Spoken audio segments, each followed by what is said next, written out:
just got in last night, and I've been here for an hour. Ooh. So we'll learn throughout the convention weekend when, Weebcon will be good. Yeah.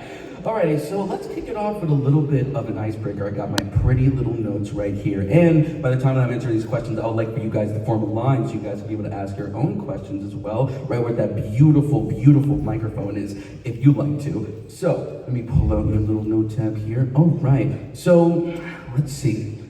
If you were transported into the Owl House world, which teacher would you like to teach you magic? Question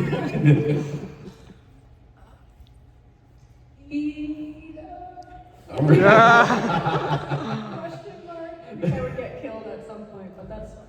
No, that is fair. That is fair.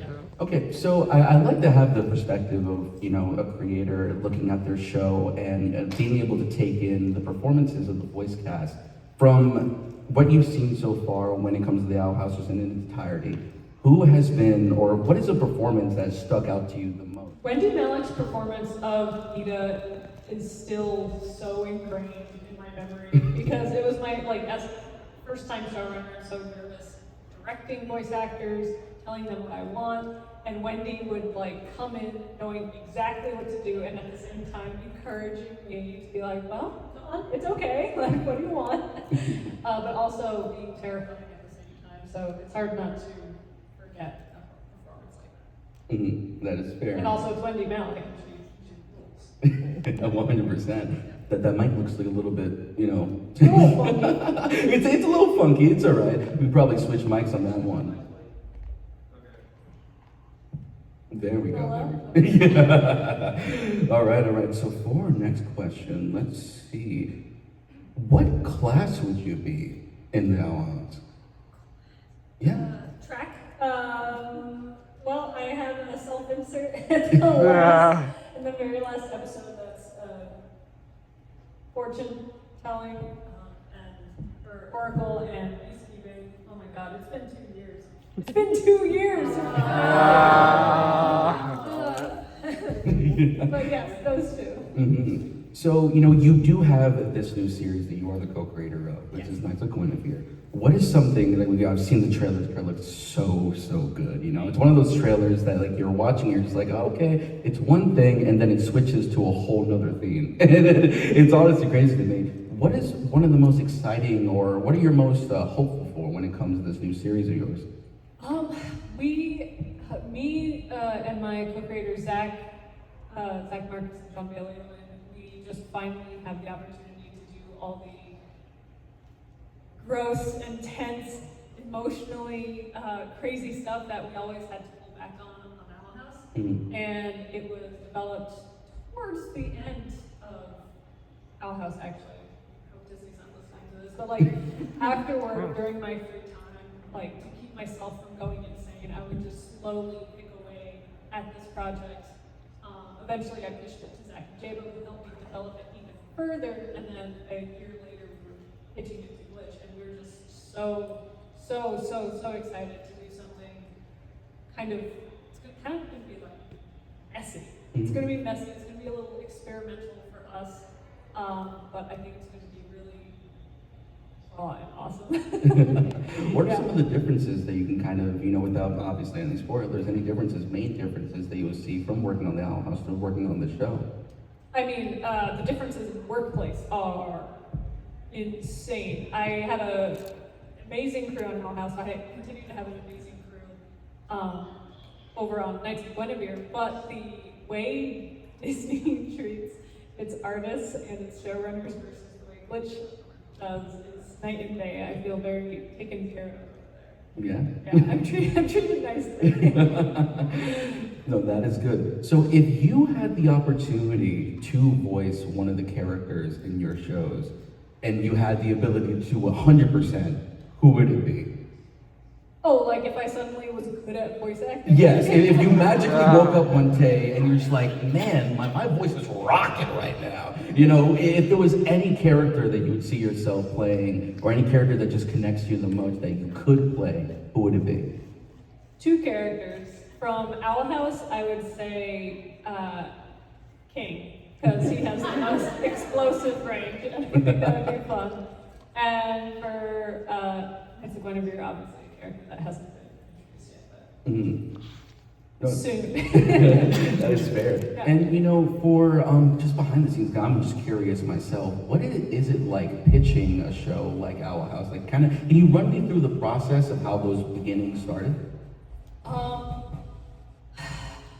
Yeah. So it was. I mean, you just start with an idea, you work on it, and slave over for anywhere between months to years. Owl House, I think I only worked on it for a couple months before I pitched it to Disney because I was just like, I need to do this. I just need to try and see if it like gets any traction. You go into a pitch room with 2 or 3 people who pretend to be interested.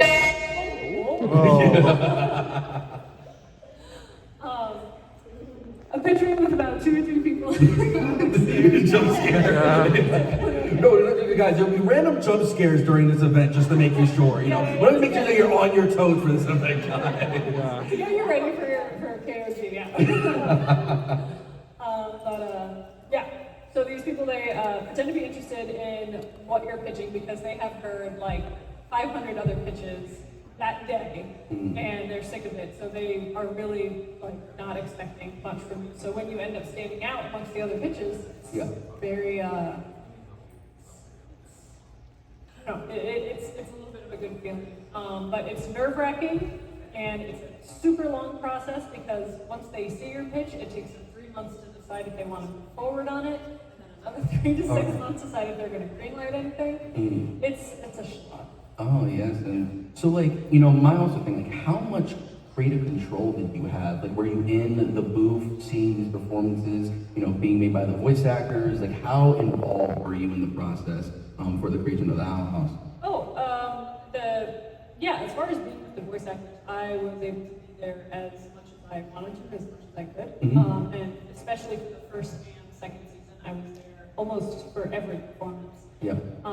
Moving into the second half of season 2 and season 3, I trusted my voice director to direct the PAs because I was more involved in writing at that time. Yeah. But I was mostly involved in the writing, working with the writers, figuring out the scripts, figuring out all the weird curveballs Disney threw at us.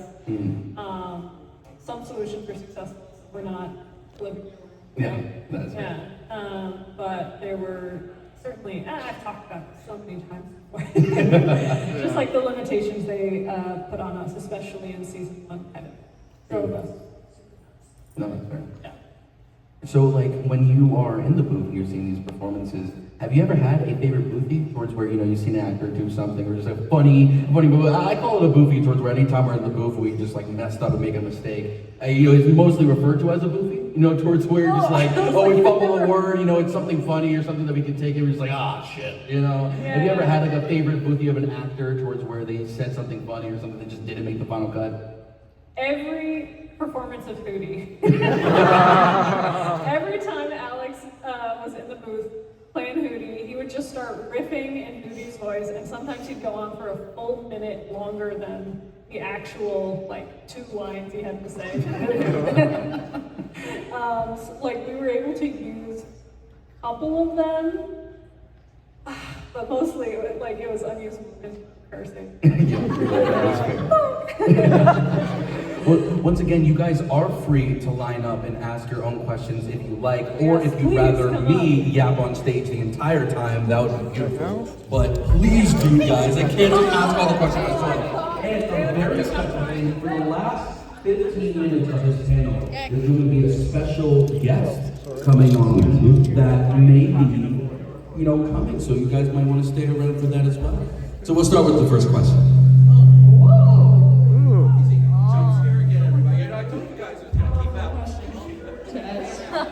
Can you hear me? Cool. If you, other than the cancellation, you could change one mistake, anything about the show, what would it be?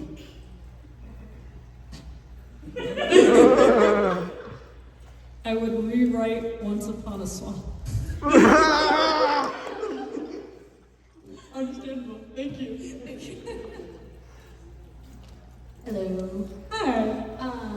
My question was just generally, how did you come up with the concept of the universe of the Owl House? I think it's a very interesting universe that could definitely be explored way more than we got. But I just wanted to know how you came up with the concept of it. Well, the initial concept was just I dislike a lot of fantasy novels. I dislike a lot of fantasy stories. So I think when I create, it comes from a place of cynicism and negativity, which is obviously not always great. So I would like to challenge myself to take something that I like, or rather take something I dislike and find kind of frustrating. Like, okay, what's a version of this that I can get behind? What's something about this I can love? And it was turning this fantasy world like just a little more gruesome, a little more scary. Another jump scare. Keeping us awake this morning. Oh my gosh. My microphone is done right. Is that mine? You know, this one is just my microphone.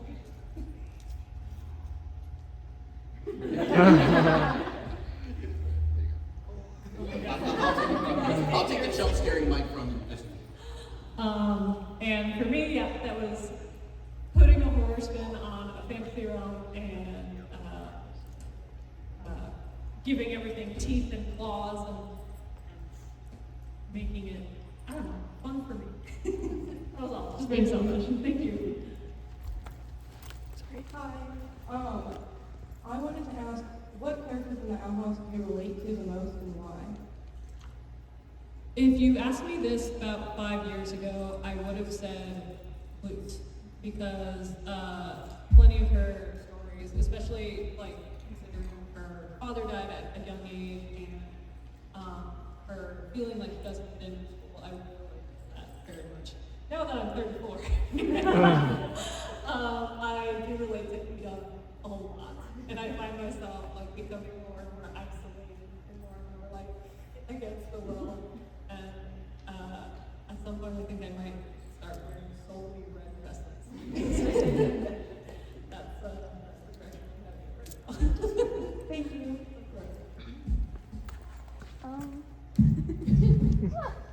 Just jump every time. When you were creating the concept of the collector, what was like that thought process exactly? Oh, I wanted to create something or someone very ethereal and childish. I just had this thought in my head of a child flying through space who never understood death, who would like create chaos and destruction in his wake, not really knowing why. And the thought process behind that character and the galactic aesthetic of someone like that was very interesting to me, and they ended up being one of my favorite characters. We don't spend much time with them. I wish we did though. Yeah. All right. Oh, thank you. So I heard I know Rebecca Mazza once confirmed, and there's also a storyboard for Watching and Dreaming, the finale, about it. But apparently there was a canned storyline where Camila and Adalia would have had some sort of confrontation with each other. So is there any more insight you could give into that into that storyline? A confrontation between Camilla and who? Odalia.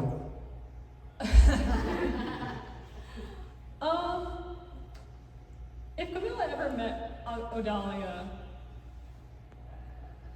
probably wouldn't be a pretty situation. Okay. Kind of a lot of these All right. a lot of glares, a lot of stamps. But there's no canonical confrontation, so I can only pretend Camilla would I don't know, smack her or something, but that's just happened. That's just a joke. All right. Okay, thank you. Here you go. Thank you.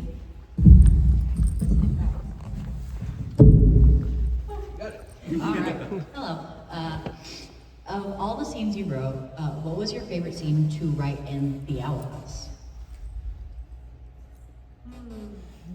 That's a good one.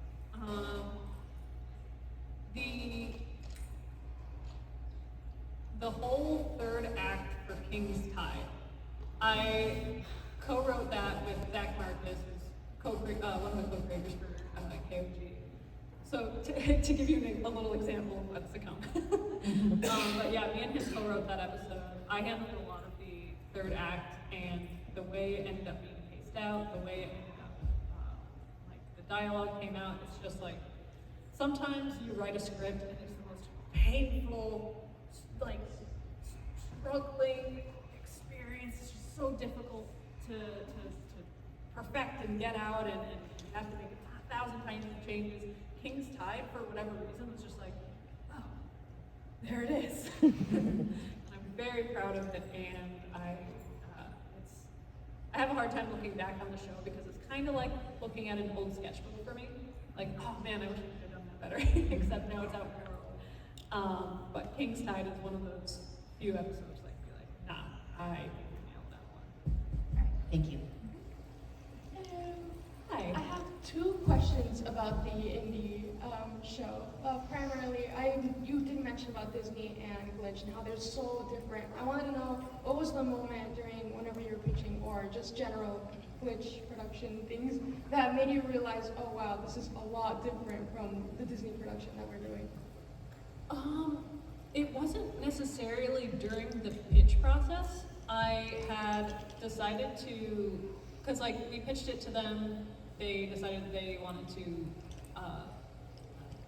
pilot. It was very exciting. We started working together, but it was all like, I was like very cautious going in, and I've told this to people who work. I've told this to the people who like work at Glitch and manage it. Like, yeah, I came in kind of as like a stray cat that didn't trust anyone. Like I was left out in the cold and like.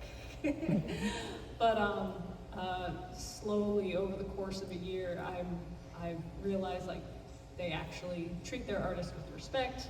They, if someone's like, hey, this thing doesn't work quite well, we can do it better by doing it this way, they actually listen and implement changes. Wild.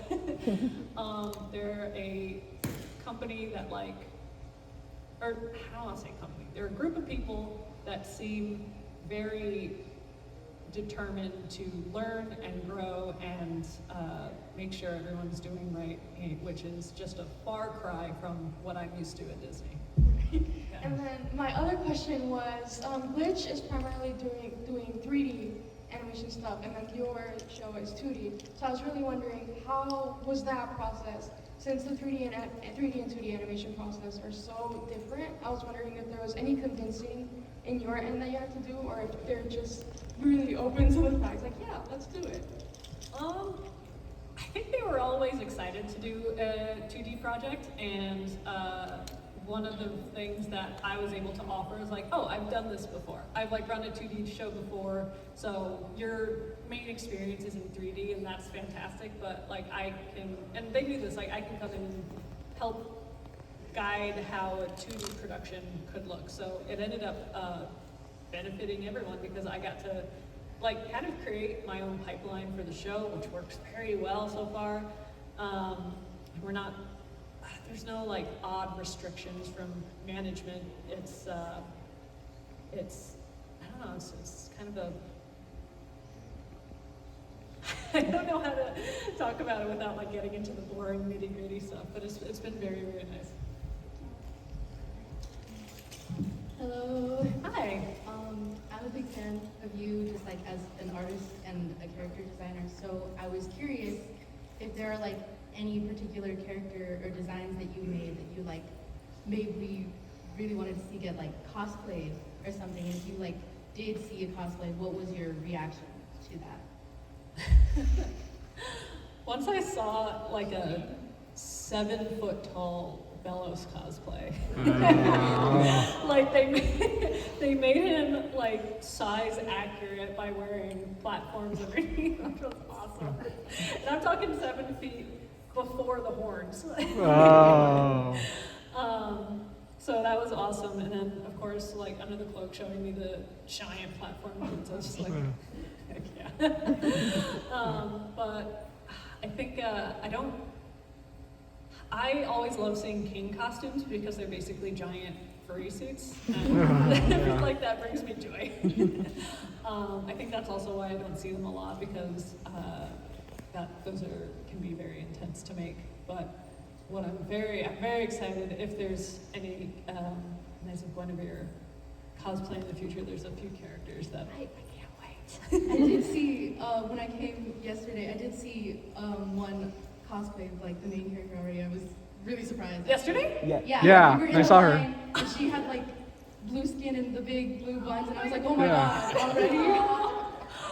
If anyone has a photo of that, please tag me on Twitter or whatever. Thank you. Thank you. Hi. Hi.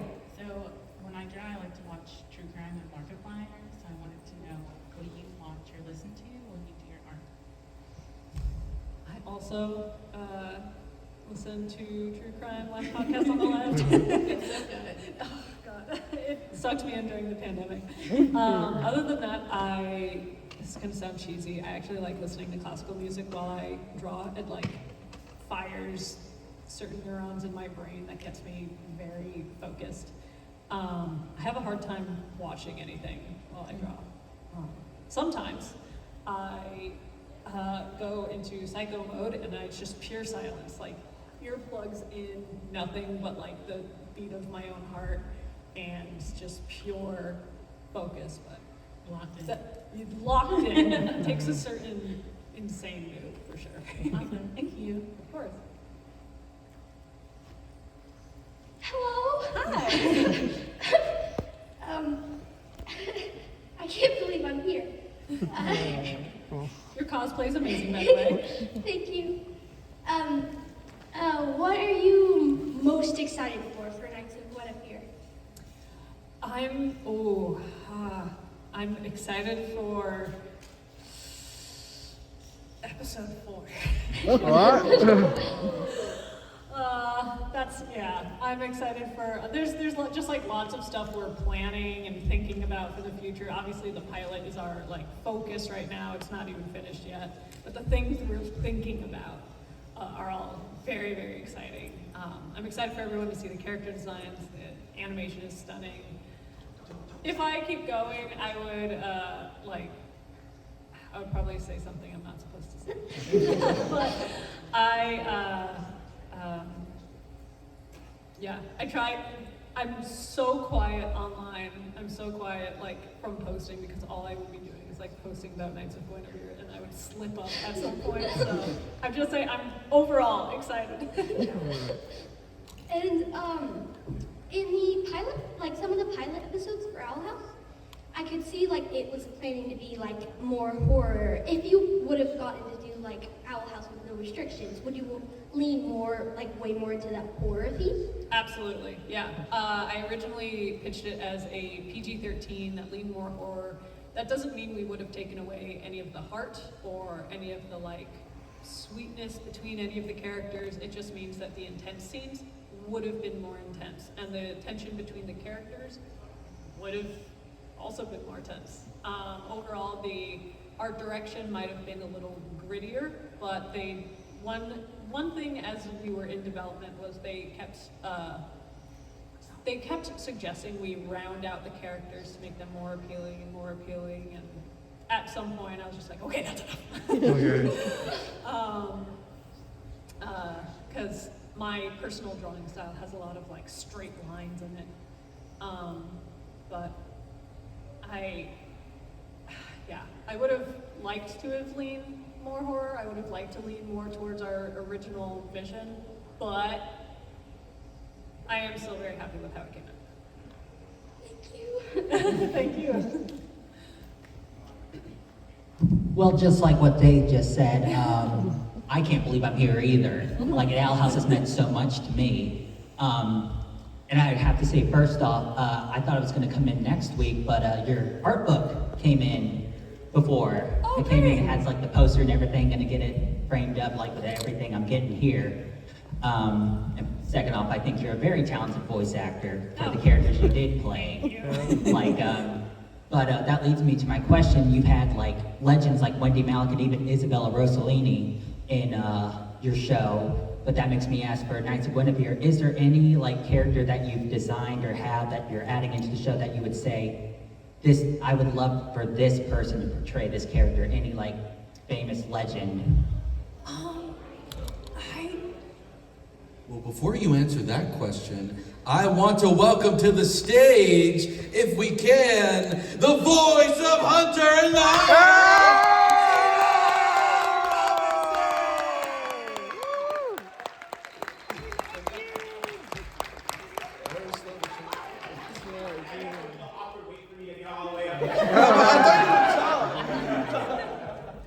I should have ran. That was the perfect run for the aisle.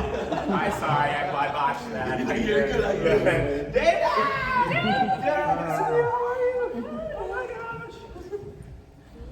How are you guys? I would want everyone to be voiced by Zeno. Last panel we did, somebody wanted Alex Lee to voice everybody in the show, and now it's my turn. I feel so honored. But to seriously answer that question, I am not allowed to answer that question. I'm sorry. All right, well, thank you very much. I'm excited. It was about my new show. Oh, right, okay. Thank you. Hello. Hi. First of all, sending my preemptive apologies to the Rat Corporation. If you had not made the Owl House through Disney, is there any like original plot point you wanted in the show that couldn't be added or was axed because of the rat? I would have loved to explore the Bat Queen's arc. I had a whole thing planned. It was going to be very sweet and somber. I loved drawing the Bat Queen, and she was voiced by Isabella Rossellini, who's just like, oh, I love her so much. Yeah, when we started having to like cut down on plot lines, unfortunately, that was one of the ones that ended up getting cut. All right, thank you. Of course. Hi. What was your reaction to like your initial reaction to kind of the internet's like, I guess the internet's reactions to certain things that happened in the Owl House? Oh my gosh, it was, I didn't really have one reaction. I was just like, my whole stomach was in a knot every time an episode dropped, and we, like me and some of the crew would watch like the comment section on the sides of live streams, just like, okay, they're like, oh, they missed that, oh, that one. But it was always stressful for me, even if it was overwhelmingly positive. I don't know if you ever experienced 100%, that. yeah. Doesn't matter. Doesn't matter how much you like it. It's when you're an artist and you're like, you give so much of yourself, and then I think even with like the animation pipeline, I'm sure there's some things that like the art you see is almost never finished. It's always like, you're always like, oh, I could have done this, I could have added this little thing. It's always like 90% there. Yeah, like, it's the most presentable version within the time constraint you're given, but sometimes it's never like that 100% finished product you wished everybody had. So it's always like tough, like as an artist, to like look at something objectively, because you're always like, man, I don't get why everybody likes this. This was so. Literally, I listen to my initial. I go back and listen to my Hunter audition sometimes, and I'm like, I was like, how did I get cast in this show? Like, you know. It was the part where you freaked out. Freak out? Oh, there he is.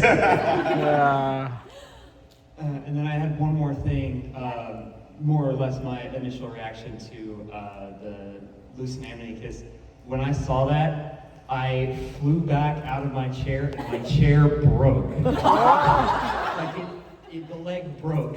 But an executive had the exact same reaction. I believe it. Thank you. Hello. So my question is, did you ever plan to, or would you have gone back and maybe explored anything about the previous Golden Guards before Hunter, including like Darius's mentor or anything like that? Yeah. I would have, I think, that is something, if we had a full third season, I mean, there's a lot of other stuff that I think we would have had to, like looking at, Yeah, I'm like, whoa. Because you'd be voicing every single one. I was gonna ask that. I was like, would I voice them all? Yes. Wow, that would be cool. We would have a alluded to it more. We would have maybe, yeah, like talked about it more plainly for sure. But that would be like if we got a season 4, but that was never in the cards. It would be a cool thing though to explore in supplementary materials. That's always what I think about. Like people go, if you could like do a headcanon, I was like, I would want some sort of like exploration of Hunter in the past Golden Guards and his connection with Caleb and Bellows/Philip. Like Right, just like a single graphic novel for that. Just like There's like so many storylines that would make like just awesome one-shot little, comics. like a He's Hunter so guide, you know, like, like Naruto, they did like a Kakashi backstory. Okay, thank you. We just start pitching spin-offs. Yeah. I think they'll take it now. I think now it's been it's been enough time. It's been enough time. Realize. All right. Hello, Dana. I'm Marsh. I'm currently an animation student at UTE. Awesome. So I have a quick question. I'm also aspiring to be a showrunner someday, and it does have a little bit to do with magic. I was gonna ask about how did you come up with your own unique like world building with magic, and how did that contribute to not just the characters, but again the world around them? Where did you get the inspirations? How did they work together? What do you like about the magic systems? Like, because if you got inspired by other magic systems, I'm assuming you picked what you liked and you tried to avoid what you didn't like. Well, the entire magic system was initially based around the idea that Luce can't do it, and that everyone else around her can do it so easily with literally just a flick of their wrists, and she has to work extra hard, like draw the thing, not only draw the complicated designs, but remember them, learn how to combine them in different ways, and worst part, find them in the first place, which she didn't even know she had to do at first. And so it might not be the most elegant place to start building a magic system. I would like, if I could go back and redo it, I think I have some better solutions to some walls we ran into. But for me, any kind of system, whether it's a world building system or a magic building system, it has to start with like how it affects the main character, why it affects the main character that way, like what's the purpose of the system in the first place. All right, I have one last question. Yeah? Since you were a first-time showrunner with the Owl House, I would like to ask about how you adapted to changing the concept and characters, because I looked through some of the pitch Bibles, and like... The leaked pitch. Yeah, the leaked pitch. It's fine. Yeah, I just saw, because I was like, I'm curious, because it's not just yours, I looked through like multiple, just because I was like, how did these showrunners come up with their concept, and how did it change over time? How did collaborating with other creatives change that world, and what were your favorite parts about changing that world? There are a lot of things that I wish I kept from my initial pitch. The main thing I learned as a first-time showrunner is like, oh, I gotta stick to my gut more. And I gotta like trust my instincts more, because if I don't like what I'm doing, and if I don't like the suggestions being made, then I'm gonna have a miserable time for the next 4 years. From one of the changes I did like was Lilith. Lilith was originally the principal for Hexside instead of Principal Bump. I think that, I just like thinking back on it now, it just didn't, it's just not as exciting as like being behind enemy lines instead. And then we get to see her fall from grace, which is just really funny for me. But it's tough. You need to learn to stick to what you love, but you also need to learn how to not be precious at the same time, because new and better ideas come all the time, and you need to be able to let go of old things to embrace the like new and cool things. At the same time, you need to learn how to pick. You need to learn how to see like that is unnecessary, and I'll stick to my old idea. It's a balance. Thank you so much. Yeah, of course.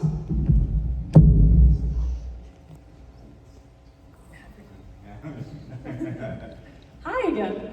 Hi, this is another nice Guinevere question. Okay. I was wondering if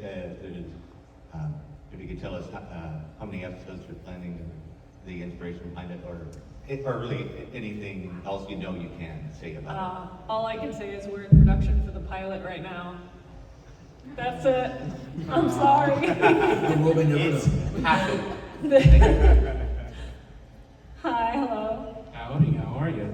I'm okay, how are you? I'm doing fine. I was just asking, as an artist, not only just for Owl House, Knights of Guinevere, but just in general, what are some of your inspirations? Well, what artists do you want to emulate the most, or you're trying to reach that level of? Ooh, well, for there's this artist called Tatsuyuki Tanaka. Oh my god, I would murder to draw like him. He's so good.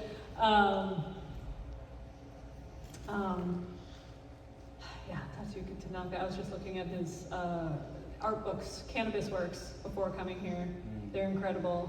Hieronymus Bosch was a huge inspiration for Owl House, although I don't necessarily want to draw like that, but I take a lot of inspiration from it. If you ever read Naoki Urasawa, he's like such an incredible. What's your favorite work? He does Monster, Pluto, 20th Century. Pluto. Isn't it good? Oh my god. Yes. Pluto makes me cry every time I read it. It's only 8 volumes. If anyone needs something new to read, highly recommend it. I admire him so much as an artist and as a storyteller. Yeah. He's like one of my top favorite ever. I'm getting super into Sutomu Nihei right now, and a lot of your work reminds me of like a lot of Nihei's work. He did like Blom, and he's doing 8 Possums. He did another one called 8 Possums. It's not lame. When it was on Netflix, the announcer called it Blom, and I was like, that's what that might be. Okay. That sounds very animating to me. Yeah, But okay. anyway, I thought maybe Blom, because he's got the gun, and Yeah. I think the sound would that makes sense or something. I don't know. Oh yeah. Thank you. Now we do have 4 minutes left, so if we can try to get to these questions, if it's speed, we can. Yeah. I just wanted to ask, what's the deal with the hoodie in the Titan's eye? It's a symbiotic relationship. Worms are a type of parasite. And then I did want to ask too, what's one scene that, like obviously season 3 got cut down so much, what's one scene or event that you really would have wanted to put in season 3 but didn't get to?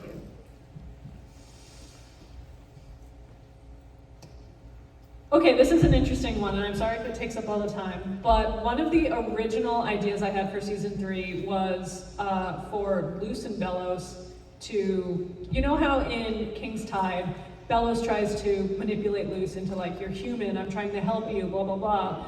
I originally wanted to make that moment so much longer and so much more manipulative, somehow like where they're both in like an autumnal forest. It's like the leaves are falling. It's kind of like quiet and serene and creepy. And they're speaking about their experiences with death. With Luce, it's her father. With Bellows, it's his brother. Obviously, it's very different circumstances. Luce is like, yeah, my father died. You killed your brother. But them just like having a very intense conversation is something I always wanted to do, and I'm so sad I never got to do it. So that's one thing I've never told before. Awesome, well thank you so much. Of course. Hi, I just have one question. So if Owl House was given like a PG-13 rating and you were able to insert one F-bomb into it, where would you put it? Oh my God. Excellent question. That's such a good question. It would be Hootie, right? It would be, either Hootie or Ida. I don't know where. That would take me like so long to think about. But,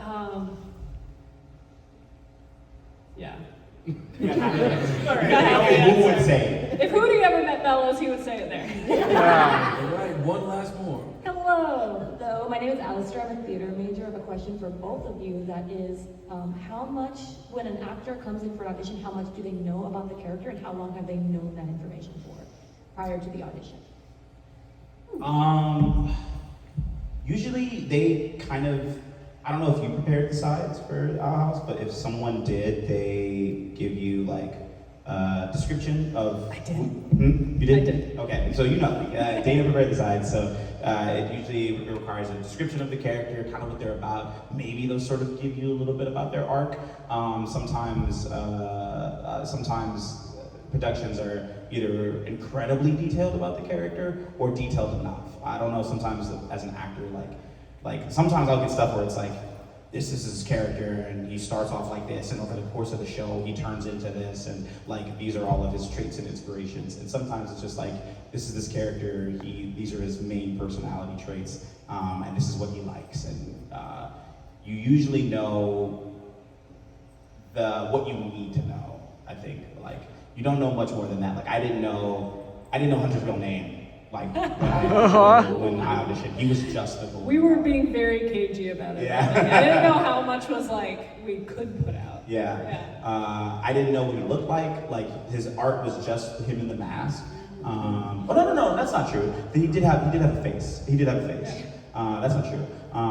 But I didn't know his name, and I only had like the 5 lines. And sometimes you can infer things from the lines too. You go, oh, okay, like this kind of seems like his personality based on what he's saying, more than what the description kind of says.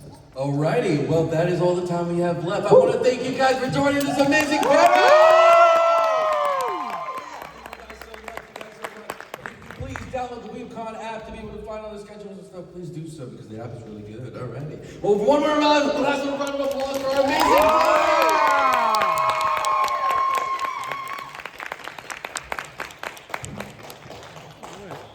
This is a video.